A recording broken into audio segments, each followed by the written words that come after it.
Hey everybody, how you doing? UPS PVD Dave here. I've received enough questions to put up a round 2 of your questions answered, so let's get right to it. First of all, I want to thank everybody for their views, their comments, and their questions. Keep them coming. This is fantastic. If you type in UPS PVD in the YouTube search bar, my video 2020 UPS PVD, everything you need to know is either the first or the second response. I think we're clocking it at over 16,000 views. Thank you very much. Want to give a quick update on what we discussed about using a rental car for this gig work here.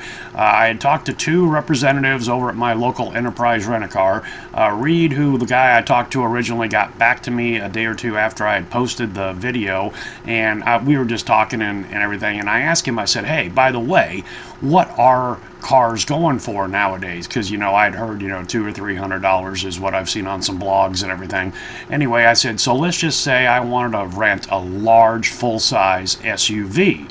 He said, well, you're looking at close to $1,000 a week.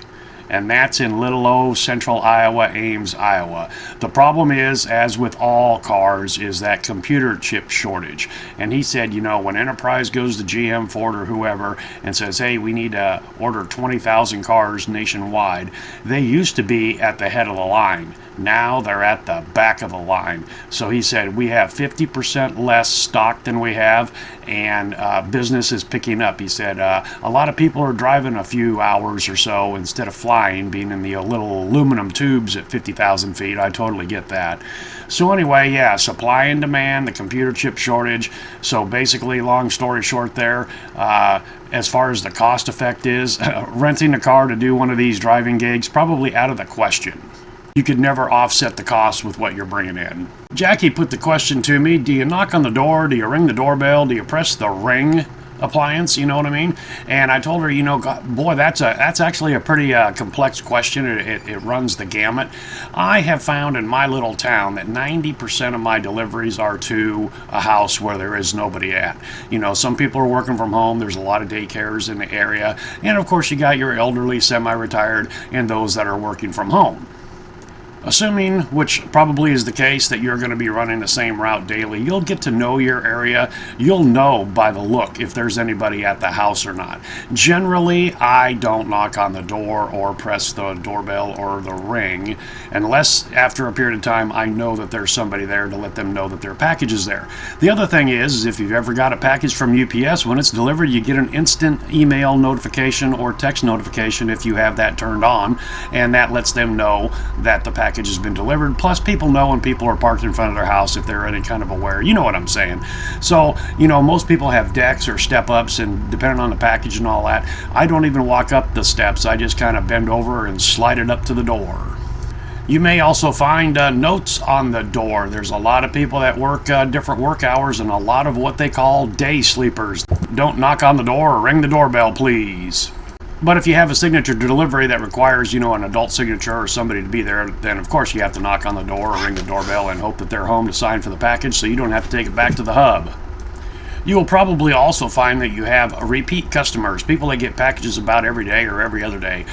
One lady that I deliver to real frequently is in a wheelchair, and after I found that out, whenever she gets a package delivered, I go up and I knock on the door. She's usually home. She comes to the door and I hand her the package versus just, tossing it on the deck, which is hard for her to lean over and pick up. So just a little bit of customer service there. Same thing with some elderly people, I'll, hand them the package directly that if I know that they're home and everything, and just do a little chit chat. You know what I'm saying. Casey asked, do you know of any PVDs that have been picked up full-time? I do. One of my viewers last year indicated that happened to him, and I think that I could have actually had that happen at my hub, but I didn't want to go full-time in the big brown truck. 58-year-old semi-retired guy, I've paid my dues. I'm doing things my way. Here in central Iowa, running in the summertime during the heat and the humidity would not have been an issue. But boy, driving around in those refrigerated box trucks, with very minimal heat in the wintertime, that would have killed me. So my driver in town here and my supervisor indicated that they were going to be hiring some people, which told me, they said, hey, go for it. But I told them right off the top, I said, nah, not something that I'm interested in at this point in my life. John, who had made a couple deliveries, said, hey, any suggestion on tools and things that I need to carry that could make the job easier? And actually, I've already put that video out, so that will be in the video description and in the comment to this video, this Q&A video, tools that I carry. Go ahead and take a look at that. Next video I'm going to post, by the way, today is November 1st, Monday, and I go in for my first day today. The next video I post will be about how I stage the packages and how you might be able to stage the packages. I've kind of done that before, but I want to re-upload and redo that video. I want to see how everything works this year compared to previous years. I'm using my phone instead of their phone.